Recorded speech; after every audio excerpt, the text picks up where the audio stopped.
Hello bachcho, let's read this question. The question says, two long parallel conductors S1 and S2 are separated by a distance 10 cm carrying currents of 4 ampere and 2 ampere respectively. The conductors are placed along x-axis in xy plane. There is a point P located between the conductors.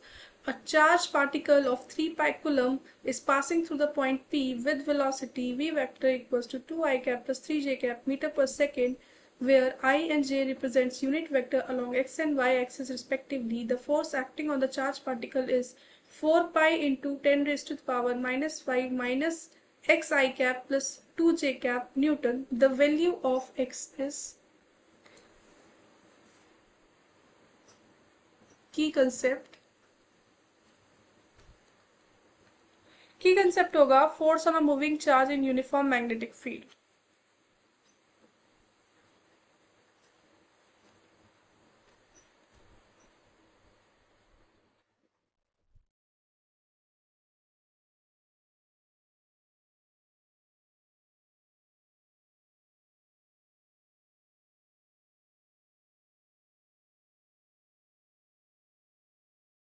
In uniform magnetic field. तो अगर कोई particle है जिसका कोई charge है, मान लीजिए positive charge है उसके पास, और वो वेलोसिटी v से किसी मैग्नेटिक फील्ड b में एंटर कर रहा है, तो वो कुछ ना कुछ मैग्नेटिक फोर्स एक्सपीरियंस करेगा. और जो वो मैग्नेटिक फोर्स होगा वो होगा F equals to Q v cross b. v है जो वेलोसिटी होगी उसकी, और b है मैग्नेटिक फील्ड. तो ये होता है हमारा जो फोर्स एक्सपीरियंस करेगा वो चार्ज पार्टिकल. सो अगर हम क्वेश्चन के अकॉर्डिंग प्रोसीड करते हैं तो क्वेश्चन में हमें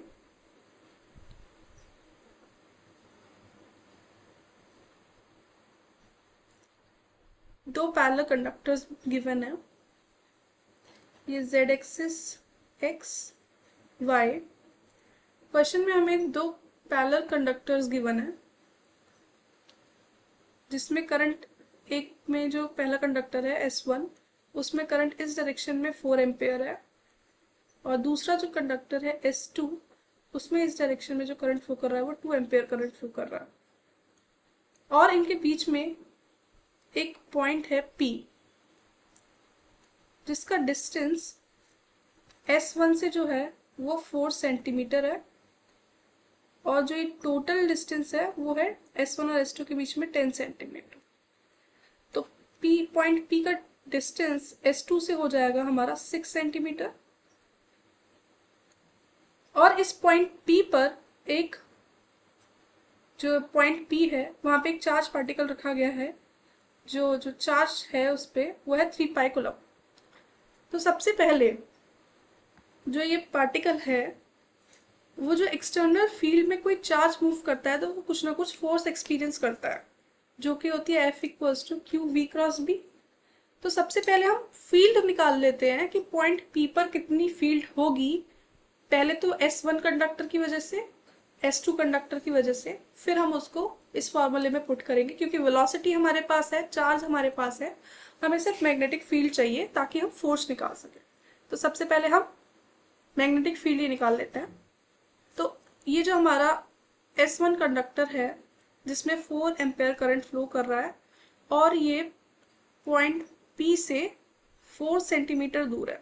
4 सेंटीमीटर को मीटर में कन्वर्ट कर लेते हैं, 4 इंटू 10⁻⁻2 मीटर.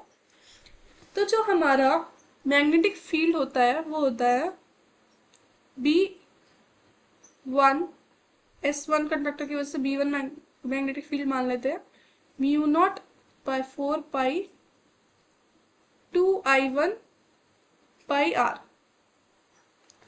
तो यहाँ वैल्यूज पुट करते हैं. P1 equals to mu naught by 4 pi 2, current है 4 और जो डिस्टेंस है वो 4 इंटू 10⁻⁻2.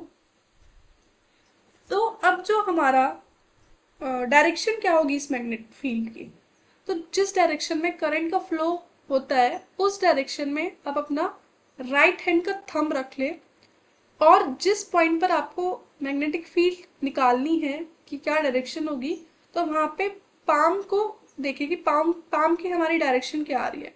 तो यहाँ पे जो पाम की डायरेक्शन आ रही है वो अंदर की तरफ आ रही है, इनवर्ड आ रही है, तो हो जाएगा माइनस के कैप, क्योंकि आउटवर्ड डायरेक्शन के कैप है तो इनवर्ड डायरेक्शन माइनस के कैप हो जाएगी। तो जो मैग्नेटिक फील्ड की डायरेक्शन हो जाएगी वो माइनस के कैप B1 के लिए। B1 आ जाएगा हमारा mu naught by 4 pi 200 minus के कैप। अब सेम हम B2 के लिए निकाल लेते हैं। B2 की वजह से क्या होगा, तो जो B2 से S2 कंडक्टर 6 सेंटीमीटर अपार्ट है और उसमें करंट जो है वो 2 एम्पियर फ्लो कर रहा है। तो B2 हो जाएगा हमारा वेक्टर, वेक्टर लगाना पड़ेगा। तो जो B2 हो जाएगा वो हो जाएगा mu naught by 4 pi 2 into 2 bye 6 into 10⁻²। और यहाँ पे जो इसकी डायरेक्शन आ रही है वो आ रही है हमारी इन के कैप डायरेक्शन। सो आगे फर्दर सॉल्व करेंगे। Mu naught by 4 pi 200 by 3 के कैप। अब जो हमारा B1 और B2 वेक्टर है, तो हमें पहले इसमें से चेक करते हैं कि मैग्नीट्यूड किसका बड़ा है। मैग्नीट्यूड हमारा जो बड़ा है वो है B1 का, तो हम इन दोनों की जो डायरेक्शन है P पॉइंट पे वो अपोजिट है, एक है माइनस के कैप, एक है के कैप, तो ये दोनों सब्ट्रैक्ट होंगे। तो जो हमारा नेट मैग्नेटिक फील्ड निकलेगा वो होगा हमारा नेट मैग्नेटिक फील्ड। जो हमारा नेट मैग्नेटिक फील्ड होगा वो होगा B vector equals to B1 vector minus B2 vector, और जो इस फील्ड की डायरेक्शन होगी वो माइनस के कैप में होगी, क्योंकि ये क्वांटिटी ज़्यादा बड़ी है हमारी के कैप वाली डायरेक्शन से। तो हम वैल्यूज पुट करके सॉल्व करते हैं। तो B वेक्टर इक्वल्स टू हुआ mu naught by 4 pi 200 minus mu naught by 4 pi 200 by 3, और जो डायरेक्शन आ रही है वो आ रही है माइनस के cap. So B vector equals to mu naught by 4 pi 200 into 2 by 3 minus के कैप। सिंप्लीफाई करेंगे तो आ जाएगा हमारा mu naught by 4 pi 400 by 3 minus के कैप। अब जस्ट हमें फोर्स निकालना है। हमारा फोर्स का फॉर्मूला क्या था, force equals to Q B vector cross B vector. Q हमें गिवन है 3 पाई, V भी हमारे पास गिवन है वो है 2i cap plus 3j cap. Cross product भी हम निकाल चुके हैं, mu naught by 4 pi 400 by 3 minus के कैप। जो कांस्टेंट क्वांटिटीज है वो हम बाहर निकाल लेते हैं। F vector equals to 3 pi mu naught by 4 pi into 400 by 3। तो हमारा बच्चा क्या, 2i cap plus 3j cap cross product with minus के कैप। तो F vector equals to 3 pi mu naught by 4 pi 10⁻⁷ होता है इंटू 400 बाय 3 क्रॉस प्रोडक्ट। अगर हम आई कैप क्रॉस माइनस के कैप करेंगे तो जे कैप आएगा 2j कैप, जे कैप माइनस के cap minus 3i cap.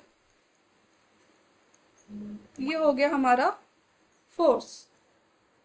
Further solve करते हैं इसको। तो F vector equals to 4 pi into 10⁻⁻5 minus 3i cap plus 2j cap. अब जो हमें क्वेश्चन में गिवन था उससे अगर हम कंपेयर करते हैं तो जो हमारे x की वैल्यू आ रही है वो आ रही है x equals to 3. So the final answer is x equals to 3. Hope you understood it well. Best of luck.